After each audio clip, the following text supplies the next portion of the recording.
So the guys, the shot I'm going for is going to be a theme of moss during the time of the winter time. Autumn's away now, so the things that are actually noticing on the tree's bark is moss, and it's that got a peel of kind of glow to it. And I've always liked this time of year, the early kind of part of the winter. I mean, there's some leaves on the trees, but the trees are actually starting to get really mossy as well. So let's see what we can find. So let's see what we can find and have a little jaunt about.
So here we are behind the camera. This is the frame I'm going for.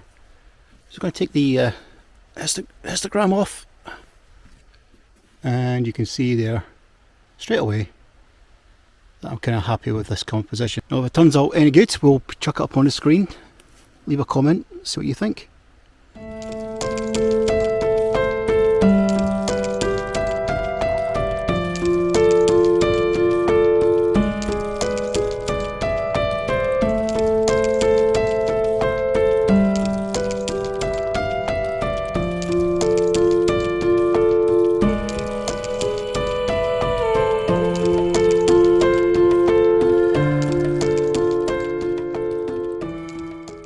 I believe there's another composition in this tree here.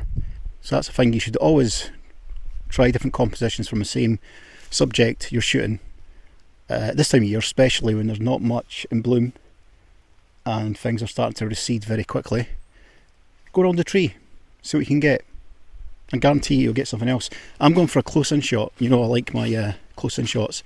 I'm just going to try to get the side of the tree and looking onto the branches with the birch trees in the backdrop. So let's have a look. You see there's a lot of glare here. So see the composition I'm going for?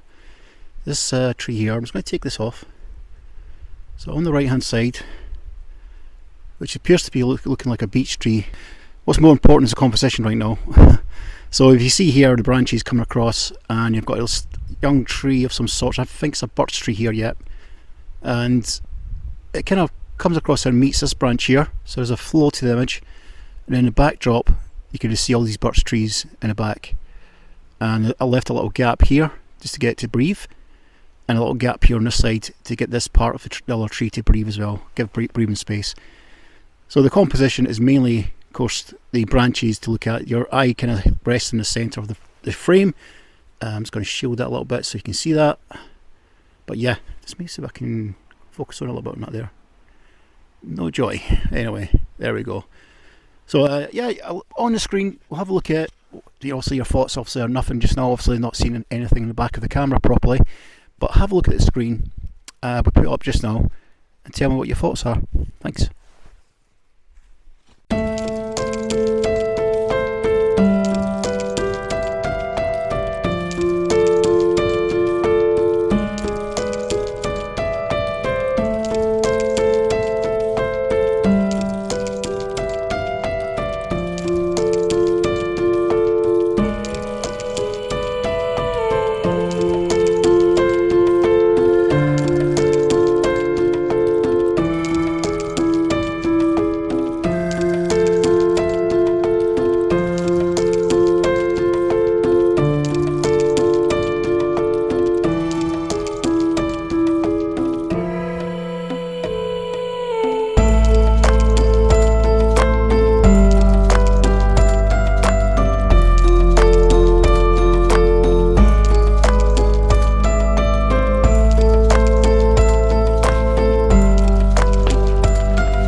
So this shot behind me is in a precarious place, because right behind me there is a very steep, not a cliff, but a very steep hill.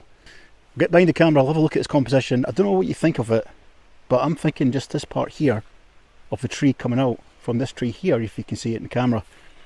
It is kind of, it's the light hitting against the branches of the moss branches. It's kind of making them luminous almost. And it's that thing I said at the start of the video, where this time of year the best things to shoot is mossy branches, because they kind of stand out. If you can't find any leaves on the trees or anything, woodlands can be really bare and boring during the winter months. But we're not quite at winter yet, are we? Or are we? People think it's kind of debatable, isn't it, if we're at winter or not. But I think, November, yeah, I think so. But autumn can last depending on the weather and the trees. But anyway, let's get behind the camera. Let's see if we can frame this one up and make it work. I actually went for a different composition than we actually said on the camera there. These two beech trees with their branches coming out, or limbs, and it's just reaching down, and you can see the sheer scale steepness of the hill. All the way from my standing, it's actually steeper looking down the other way, and that's why I'm happy to place the camera tripod quite far away from the bit where I'm standing. I'll probably get a better composition, but certainly I'll be in the mud down at the bottom of the valley there if I did. So what we're going to do is take this shot. I'm going to I've composed it now, I've set up the shot. This is what I like. I'm going to take a shot of the two trees, stack it twice, focusing on the tree at the front in the foreground, and then focus on the branches just there for these seconds photo stack. So yeah, let's see how this works out and see what you think, and tell me if you like this shot or not.